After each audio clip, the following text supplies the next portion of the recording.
Կարծում եմ, այստեղ ինքը ցուցվանգի մեջ է ինչ քայլ արեց իր դեմ աշխատելու։ Վստահաբար եմ ասում, ես ուրիշ տարբերակ չեմ գտնում։ Կամ չբացառելով, որ Իսրայելի կողմից միջուկային մարտագլխիկով հրթիռներ հարված են Իրանին։ Այս դա չեմ բացառում։ Ինչպիսի պատասխան կլինի։ Իրանը ունի պատասխան, հարվածում է անապատում գտնվող հայտնի միջուկային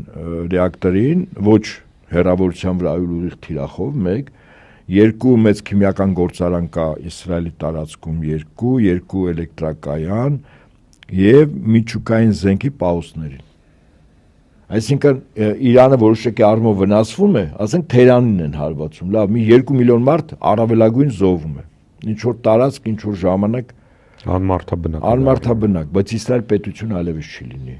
Իր 10 միլիոն բնակչությամբ ու թեման փակվում է։ Եկեք